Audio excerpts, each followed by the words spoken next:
Welcome to the Business Benchmark Group podcast, where you'll learn how to think strategically about your business and discover that while business is not easy, it doesn't need to be hard. With over 20 years experience in turning stalling businesses into thriving enterprises, here is your host, Stefan Kazakis, the founder and CEO of Business Benchmark Group. Hi, I'm Stefan Kazakis from Business Benchmark Group, and I'm really excited about presenting this next episode in our podcast series. We are interviewing Matthew Adams from MotoSign, the owner and I guess very focused business owner at MotoSign. You know, where Matthew was interviewed for this M500 interview, he was just less than. It was the 11th month of his program start. He joined Board of Directors 12 in the October 2017 group, and his revenue for the same period has grown double and on its way to triple by the time he gets to the end of this current financial year, which has 6 months to go. His business has more than doubled in terms of the number of employees and again, the level of employees and team members has more than doubled. He has a very defined and very focused ideal target market approach to the business. He has 3 distinct and very clear verticals for which he knows, again, by percentage, what our revenue targets are and what our gross profit targets are. His average dollar sale has increased ×2 in the same periods, and his liquidity ratio has more than doubled in the last 12 months. Now, the interesting thing about Matthew and MotoSign is when you're in a group Board of Directors 12 program, you're listening to exactly the same message and taking exactly the same, I guess, information in as is shared from the CEO or the senior strategist in the room. And yet here is a clear example of if you just go and just put things into action and leave nothing to chance and leave no stone unturned. And that's not to say no one else does, but this is just to demonstrate that if you just take the opportunity to keep on rolling for the 4 weeks in between our sessions with the punches, what could happen. I just think it's remarkable, and it's not unique to Matthew in terms of these results, but I just think it's an unbelievable outcome within 12 months and certainly something that we don't see as unique, but we see as something that could be possible for every one of our clients. Some of you are just at double-digit growth, and that's great, but there is such an opportunity to scale that, and not just for the sake of being as part of the group, but because you're actually leaving money on the table. And I think, I know, so do you, that you can definitely get more juice and more outcome from the squeeze. So let's keep on, I guess, reflecting on this next episode in our podcast series as one little reference point, one great reference point for Matthew and the MotoSign business, who's going from strength to strength as what could be possible for you. I'm Stefan Kazakis, Business Benchmark Group. Okay, we're going to introduce our interviewee, which is Matt Adams from MotoSign. So Matthew started his business in 2004. Joined Board of Directors 12 program in October 2017, just less than a year ago. The business has grown from 4 employees to 7. We have a defined 3-pillar ideal target market. We know exactly the type of customer we want in every one of those pillars, and we are very committed to growing our quote register in those 3 key areas, one of them being sign writing, one of them being vehicle wraps, and the other one being aged care way signs, right? 1 or 2 more key hires for the business in the next 12 months is expected and planned and will be executed.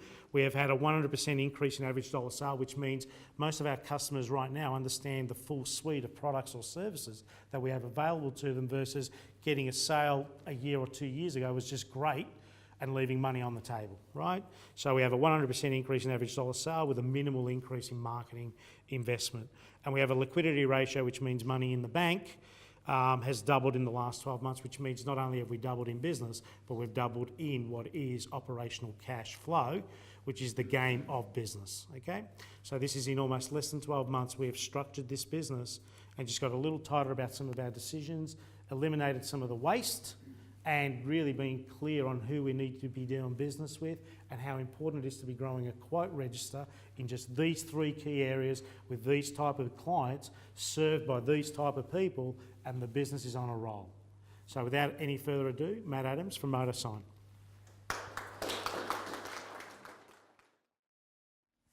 So, well done, mate. I mean, you know, I guess that business benchmark group, we see this often. So we see this progression and these outcomes occur for many of our clients, and sometimes, you know, we take our eye off the ball and things then go backwards really quickly as well. So well done. And if there's one thing I can definitely say about our journey thus far is I see someone that's committed. I see someone that doesn't necessarily need to work 15 hours a day, 7 days a week to make this happen. I just see someone that's a lot more clear as to what needs to happen every day. And you are definitely a great example of structure and discipline, and you're learning as you go as well, which is what we all do. So you're constantly the student. So if you could just share with us, what are some of the, in the last 11 months, what are some of the structures and habits and disciplines that you've definitely put in place that are giving you the pathway to this growth? Yeah. So some of the structures are we've really refined our job board and scheduling process. It's one that we've created ourselves, and it's been working really well because it, you know, defines who's responsible for what and when, and what part of the jobs have to happen at different times. Because we've sort of got in the signage industry, when a customer says, yes, I want to sign, there's like 1,000 things that can go wrong before you actually make your profit. Whereas Harvey Norman, when he sells a TV, he's made his money. So it's really important to get those structures right and have your checks and balances along the way so that you're not wasting and losing money along the way. We've really, as for myself, I've become like disciplined with our key numbers. So weekly, entering our key numbers into the benchmark system, which just helps me keep an eye on all of those things, you know, whether it be cash flow, money in the bank, how much money people are owing us, how much we're owing other people, just all those numbers that I wasn't really keeping an eye on before. And what about the structures when it comes to your people? You've gone from 4 to 7. Yeah. What's needed to change there in almost a double up there? Yeah, so regular staff meetings every week is really important. We've looked at the different roles, and, you know, being a small business, I was wearing about 100 hats. So we've looked at the different roles that we need to fill, and we've sort of worked out who within us can help fill some of those roles, get those hats off my head so that, you know, then I can focus on running the business. And how challenging and or straightforward has that been for you, growing, again, just getting your organisational chart with a bit more definition and the ups and downs that come with that? It's been really challenging because signage is sort of quite a niche industry, and trying to find you know, skilled staff in the signage industry is really hard. And, you know, as the business grows, like with most, the roles narrow. So, you know, you don't just need a graphic designer. You need one that knows how to set stuff up for printing, for signage. You don't just need like a team leader, production manager. You need someone who's got a handle on signage as well. So that's been really challenging, and we're still going through some of those challenges. You know, but then part of it is also going, all right, well, if you can't just sort of fly people in, what are you going to do with the staff that you've got and the skills that they've got to build them up to a point where they can cover some of those tasks off.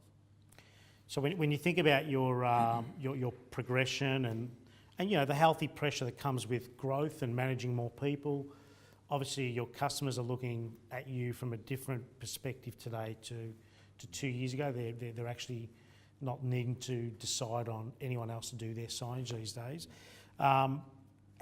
what's been the most challenging part of your default diary or your weekly planner, the things that you're committed to doing?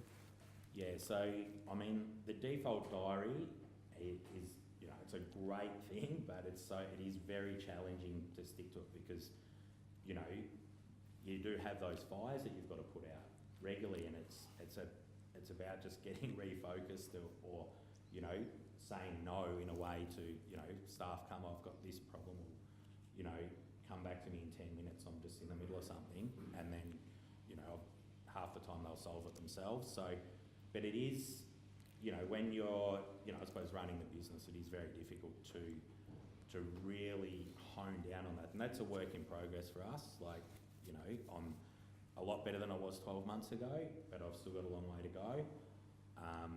So, that's one of the things I'm really working on. So when I share quote register and the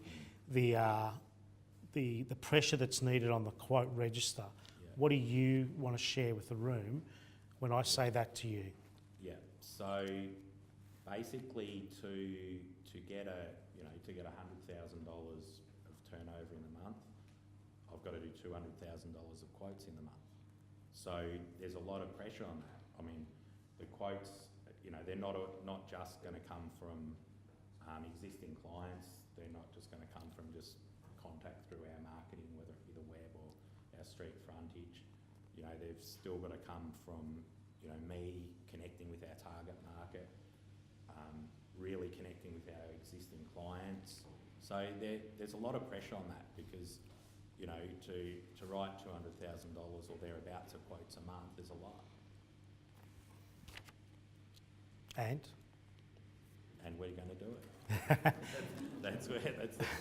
That's our target. So the important thing is you're going to be stretched. Yeah. In fairness, to achieve a $200,000 quote register target, if you don't have structures and disciplines every day, every week. Correct. Now, there's some of you that are also listening to this message, and we're right bang centre in this conversation. If you're on the growth path, but controlled growth, the thing that must be controlled is the quote register, because that determines the type of customer that's going to do business with you. If you don't control the quote register and it controls you, then you're going to be saying yes to anything because it just pays the bills, versus being the engineer and the architect for what it is that we should be serving in the future. That's what a quote register does. Now, many of you in this room are really good at attracting business, no different to the 2 a.m. McDonald's drive-through where you say, I'll have the Big Mac and the chips, thank you. And the other person says, great, drive through and I'll pick up the money at the other end. That's order taking, which means that's not the way to grow and or control the type of growth that's going to serve you in the long run. Your ability to be networked in the industries that you want to grow. When you think about your vehicle wraps market, how is that becoming a better plan for you as to how you're attracting more of that? So, I don't quite understand the question. So you have a massive growth happening in the vehicle wraps, right? And you have a target market. How are you getting better reputation in that area? Oh, yeah, well, I mean, through obviously doing the work, but also customer satisfaction, our processes of being able to, a lot of our customers are trade-based, they're using their vehicles all the time. So when we work around their time schedules to get their vehicles done, so their vehicle's not off the road for too long. So yeah, it's just, reputation, word of mouth, referrals, I think is the right term. But you also do that follow-up call 14 days after the delivery to ensure everything's okay. Yeah, that's a system. Yeah, so we've got a follow-up system where when you pick your vehicle up, it's been wrapped, you actually get a goodies bag that's got cleaners, your warranty documents, and we're offering a warranty that pretty much no one in the industry is offering, and we're prepared to put in writing and back it up. You also get sort of vouchers once a year, bring your vehicle back and we'll go over it. If there's any problems, we fix it. We give it a treatment to help the vinyl last longer. And we're also on that year anniversary, we do contact them to say, hey, the year's up, bring it back. Anything wrong with it, we fix it up, keep it looking sharp. So think about your businesses and what could be that version in your business where you're constantly engaging a prior customer to come back on your terms and giving them a value add. So just think about how that might work, because I think it's so cheap to do that, and yet so huge is the return on investment that can come from that. So there's plenty of businesses in the room that can take something out of that concept, and what could be a half an hour audit on your time for whatever your business is could equal another sale. Does that make sense? Or at least a referral because you've stuck to your word. So I love that, and I love the fact that you and your team came up with that through your workshopping and brainstorming. Is there anything holding you back right now, Matt, in terms of your business and its current journey? What keeps you awake at night? Preparing for this interview. Is he doing okay? Is he doing... Mate, you're doing fine. You are doing fine. I was sleeping like a baby till 3 a.m. when my daughter woke me up, then it started. Mate, you're doing well. You're doing well. So I suppose, it's a constant thing to try and, just get that glass ceiling out of my head, right? It's, belief, mindset that, my mindset has improved like 1,000% in the last year. But it still needs improvement. Like I still have to go, I can smash that ceiling. What is the ceiling? There is none. And so, yeah, probably just those, if you want to call it the inner demons, and they're the things that hold you back, and you just, I've got to constantly tell myself, no, if someone else can do it, so can I, and yeah. And are there decisions that you second guess? And if you do, what are you doing about working through that second guessing, I guess, element that we all have? Yeah, so, there's plenty of decisions that we second guess, in relation to hiring new staff especially. Is it the right thing to do, is it not? But, I've, learnt through the BOD and that you have to... What's BOD? Board of Directors 12 class. Is working through the, what's your plan B? So if you make a hire, well, what if it goes south, or what if it's, you're not going to get the revenue to cover it? So it's just a matter of, like to say, slow down the process, think it through, work out, all right, what if it works, what if it doesn't work, can you handle the plan B, those sort of things. Yep. And when you think about the crossroads that are looming, the need perhaps for one or two more people, which we know may happen, the need for replacing your current job with the current nursing home client. When you think about those crossroads, because they're looming, business is cyclical, how do you go about just staying true to your plan? Yeah. So, well, we've got to, the plan obviously is to be punching out up to $200,000 worth of quotes a month. So, we've got to break that down into the different sectors of our business, those 3 sectors, work out what percentage is going to be what. And we've just got to really keep working hard on making the contacts to, fill up those 60, 30, 10 percent of those different pillars of our business with quotes. Making the connection. So we've currently got a big nursing home job with the wayfinding. That's going to end in probably the next month. It's like, well, who else needs this stuff? What are the connections that we can make through the people that work there? Who else do they know at other places? And we've just got to drill down into those areas to, if you hit enough of the right people, you're going to get some work. So when you think about business and lead flow, workflow, cash flow, sales, marketing, operations and finance, which one of those 3 areas is, in your opinion, the most challenging? Probably the sales. Getting the lead flow in would be the most challenging.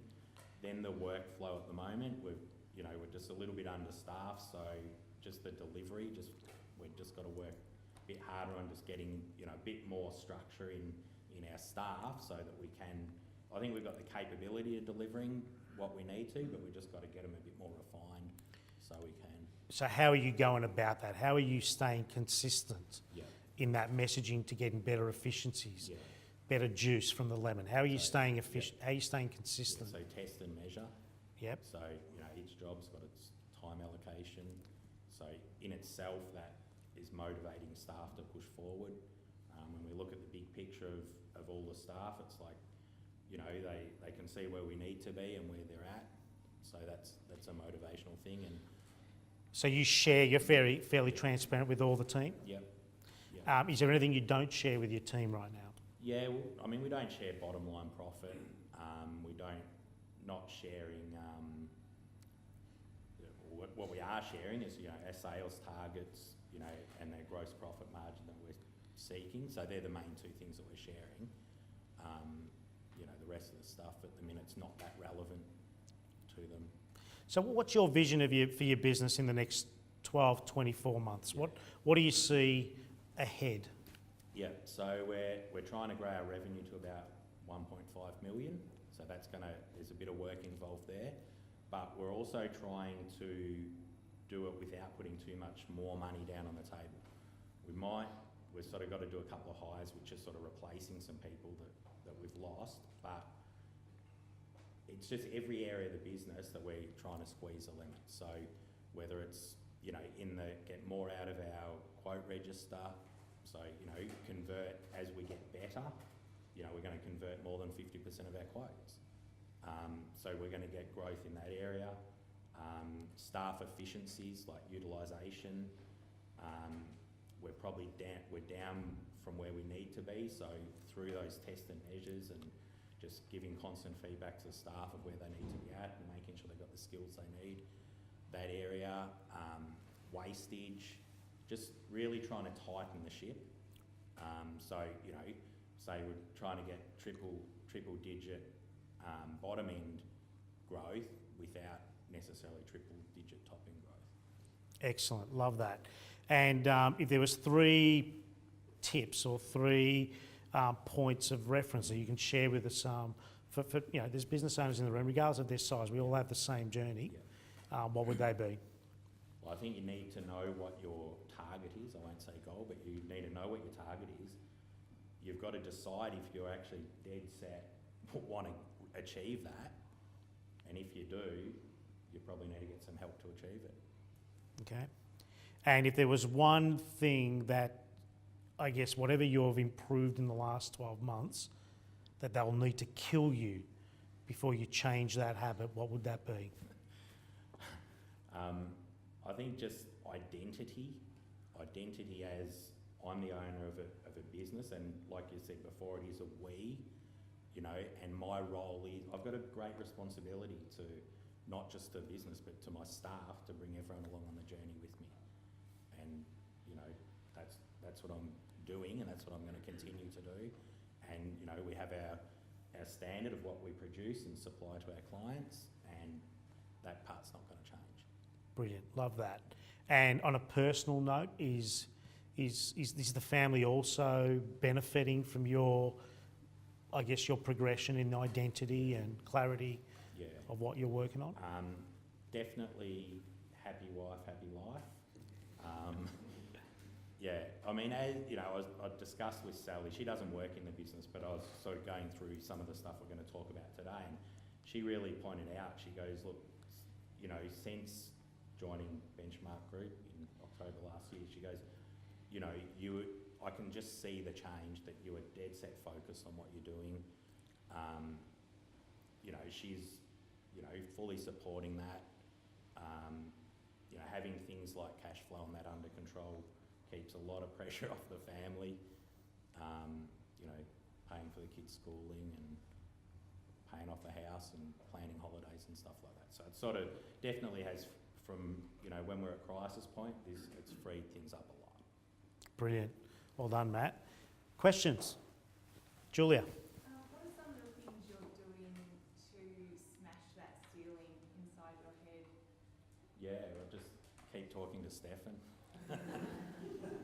so well, you just got to constantly tell yourself. Like, I think sometimes, you know, how we've grown up has been a lot dependent on what you think is capable or what you think's a good standard of life.